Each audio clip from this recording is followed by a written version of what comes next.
Halo teman-teman semuanya, kembali lagi di YouTube channel ini bersama saya Cantika Nurpadila, dan di video kali ini kita bakal ngebahas tentang modul accounting pada aplikasi Odoo.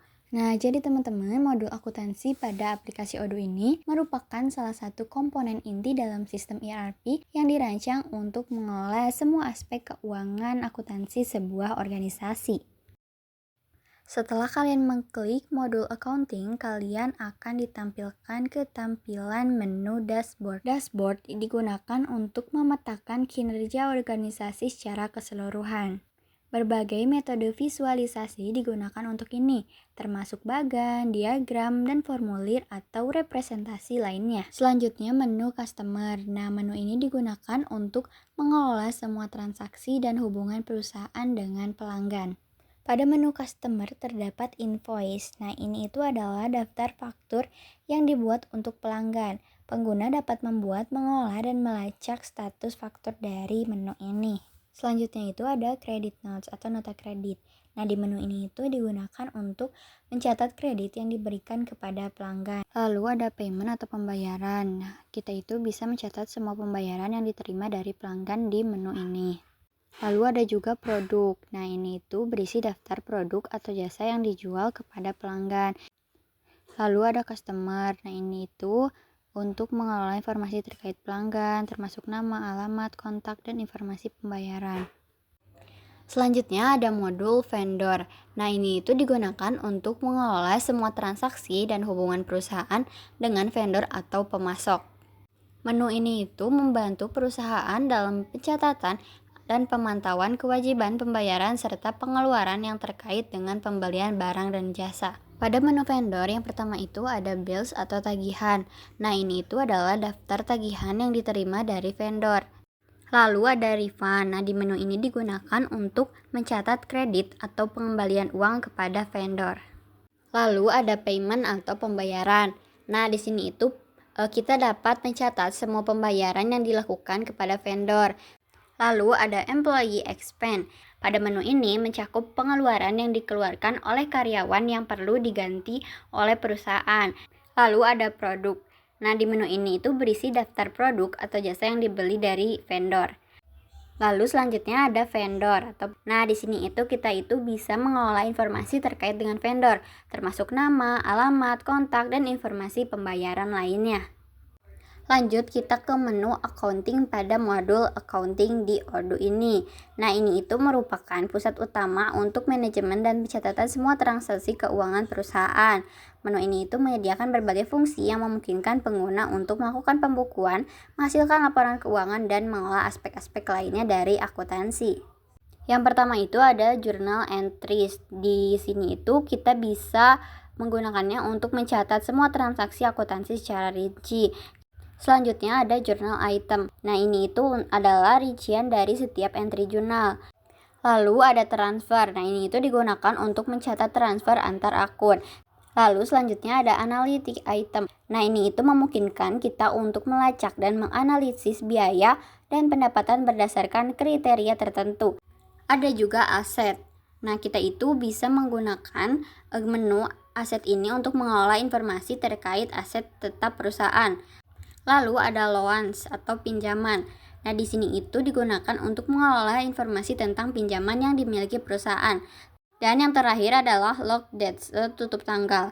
Nah, ini itu digunakan untuk mengunci periode akuntansi tertentu agar tidak ada perubahan yang dapat dilakukan setelah penutupan periode tersebut. Selanjutnya kita ke menu reporting pada modul accounting di Odoo ini. Nah, ini itu digunakan untuk menghasilkan dan menganalisis berbagai laporan keuangan yang penting untuk memantau kinerja keuangan perusahaan. Melalui menu ini, kita itu bisa mengakses informasi yang mendalam mengenai transaksi, analisis pajak, dan status keuangan perusahaan. Nah, pada menu ini terdapat statement report atau laporan pernyataan. Pada laporan ini mencakup ringkasan informasi keuangan seperti laporan laba rugi, neraca, dan arus kas. Laporan pernyataan membantu perusahaan dalam memahami posisi keuangan mereka dalam periode tertentu dan mengidentifikasi tren pendapatan dan pengeluaran. Pengguna dapat memilih periode yang ingin dianalisis dan menghasilkan laporan yang sesuai.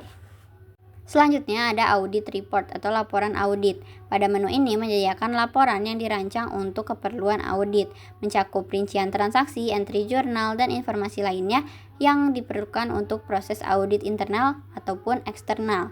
Laporan ini membantu auditor dalam melakukan pemeriksaan akuntansi dan memastikan kepatuhan terhadap standar akuntansi yang berlaku. Lalu ada partner report atau laporan mitra. Laporan ini berfokus pada analisis hubungan keuangan dengan pelanggan dan vendor.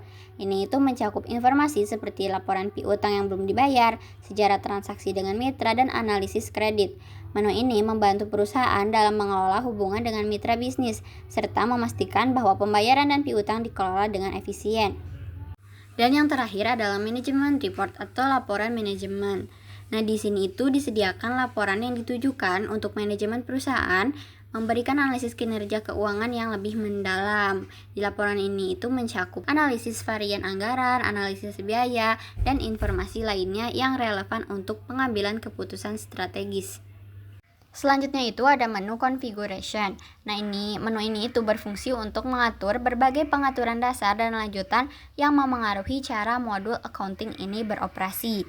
Melalui menu ini, kita itu bisa menyesuaikan sistem akuntansi sesuai dengan kebutuhan spesifik perusahaan dan juga untuk mengoptimalkan pengelolaan keuangan. Nah, pada menu ini itu terdapat menu invoicing atau penagihan. Nah, menu ini memungkinkan kita untuk mengonfigurasi pengaturan terkait pembuatan pengelolaan faktur. Jadi kita itu bisa mengatur format faktur, pengaturan pajak, dan opsi terkait pengingat pembayaran. Selanjutnya itu ada bank. Nah, di sini pengguna atau kita itu bisa mengatur informasi terkait akun bank perusahaan. Dan ini juga mencakup penambahan akun bank, pengaturan metode rekonsiliasi bank, dan informasi tentang rekening bank yang digunakan untuk transaksi. Pada pengaturan yang tepat, menu ini penting untuk memastikan rekonsiliasi yang akurat dan pengelolaan kas yang efisien. Selanjutnya itu ada accounting. Nah, ini itu mencakup pengaturan umum untuk modul akuntansi seperti pengaturan akun, jenis jurnal, dan kebijakan akuntansi. Jadi kita itu bisa mengonfigurasi chart of account atau daftar akun yang digunakan oleh perusahaan serta menetapkan kebijakan untuk entry jurnal dan pelaporan keuangan. Lalu ada online payment atau pembayaran online. Fasilitas ini memungkinkan pengguna untuk mengonfigurasi integrasi dengan penyedia layanan pembayaran online. Pada pengaturan ini memungkinkan perusahaan untuk menerima pembayaran secara elektronik dari pelanggan, mempercepat proses penagihan, dan meningkatkan pengalaman pelanggan. Pengguna dapat memilih metode pembayaran yang diinginkan dan mengatur parameter yang digunakan untuk integrasi. Nah, yang terakhir adalah manajemen. Ini itu mencakup pengaturan yang mendukung manajemen akuntansi dan pengelolaan keuangan secara keseluruhan. Ini itu termasuk pengaturan anggaran, analisis biaya, dan pelacakan kinerja. Jadi kita bisa mengelola parameter yang berkaitan dengan laporan manajemen dan memastikan bahwa semua aspek keuangan dikelola dengan baik. Oke teman-teman semuanya, sekian video hari ini. Terima kasih telah menyaksikan video ini. Semoga video ini bermanfaat bagi kalian dan jangan lupa subscribe dan juga like video ini dan juga share ke teman-teman kalian yang lainnya. Terima kasih dan sampai jumpa di video selanjutnya.